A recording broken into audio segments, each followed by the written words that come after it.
मुखातब थियण जे लाइ गुज़ारिश करियां थो सिंध यूनाइटेड पार्टी जे मरकज़ी सीनियर नायब सदर मोहतरम रोशन अली बुर्डो साहब उते वेही उनखे उही फिक्र आहे पंहिंजी धरतीअ लाइ, पंहिंजे माण्हुनि लाइ ऐं पंहिंजे वसार जेको कुझु कनि पिया उन लॻे कि शाबाश हुजे। मक़बूल साहब यकीनन सिंध जे अंदरि फ़िक्र साईं GM साहिब जा समूरा पैरोकार सिंध यूनाइटेड पार्टी अॼु बि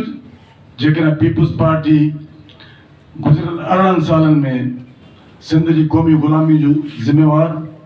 सिंध जे मादनी वसीलनि, सिंध जे दरिया, सिंध जी ज़मीनुनि, सिंध जे इदारनि जी तबाही जहिड़े तरीक़े सां मुकमल तौर ते 18 सालनि खां तबाही कई आहे, उन में असां सभु ललकार जी सूरत में, सभु पंहिंजे ॿधी जी सूरत में साईं GM साहिब जो औलाद अॻु में साईं जलाल मोहम्मद शाह जी जॾहिं सिहत ठीकु हुई त दरिया बचाओ तहरीक जी सूरत में न सिर्फ़ु सिंध जे समूरनि क़ौम परस्तनि पर समूरनि घण घुरनि खे गॾु करे असांजी जॾहिं वहदत ते वार थियो, वतन विराइण जी कोशिशि थी त हुन चैलेंज खे असां क़बूल करे ऐं हुनखे नाकाम थियो। ऐं अॼु जॾहिं असांखे दरिया खसण जी कोशिशि कई वई त हुननि फ़ैसिलो करे छॾियो, मुल्क जे फ़ौजी सरबराह ऐं पंजाब जे वज़ीर आला चोलिस्तान कैनाल जो इफ़्तिताह करे छॾियो। पर साईं ज़ैन शाह पंहिंजे ॾाहप सां,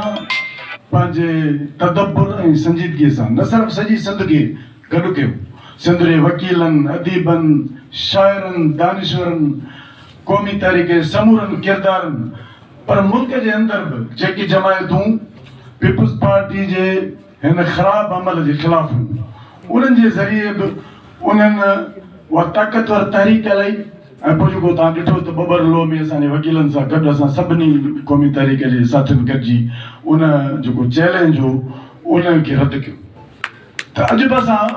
मुकमल तौर ते सम्झूं था त पीपुल्स पार्टी जेकी 18 सालनि खां वठी हिते तबाही कई आहे, असां फ़िक्रमंद आहियूं त असांजे तालीमी इदारनि में दाख़िलाउनि खां वठी पब्लिक सर्विस कमीशन ताईं नौकरियूं पैसनि ते थी मिलनि। मुस्तक़बिल में असांखे को पाणी जो माहिर नज़र नथो अचे, को तालीमी माहिर नज़र नथो अचे, को ज़राअत जो माहिर नथो अचे नज़र, जेको असांखे जेको कॉम्पिटेंट हुजे। जेके माण्हू नौजवान अॼु पढ़नि था उहे सभु चवंदा असां ॿाहिरि वञूं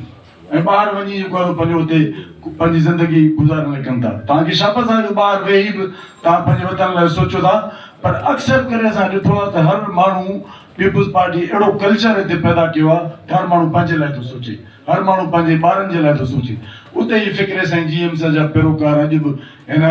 क़ौमी जेकी ग़ुलामी आहे असांजे मथां उन में मज़ाहमत कयूं पिया, जिदोजहद कयूं पिया, ज़ुल्म ऐं नाइंसाफ़ी जे निज़ाम जे ख़िलाफ़ मुसलसिल हर चैलेंज खे मुंहुं ॾियण लाइ गॾु आहियूं। पर तव्हांखे हिकिड़ी गुज़ारिश आहे त साना में जॾहिं बि जेके बदकिरदार माण्हू अचनि था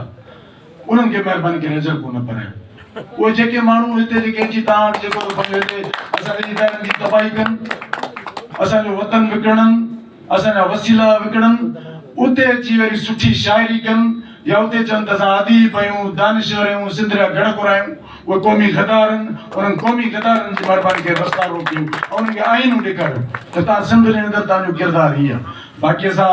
सभई जेके साथी वेठा आहियूं, असां सभिनि जे रूह में, असांजे ज़मीर में, असांजे ख़मीर में वतन आहे, वतन जी वहदत आहे, उन लाइ जिदोजहद जैसी ज़िंदगी आहे कंदा रहंदासीं। तव्हांजी महिरबानी।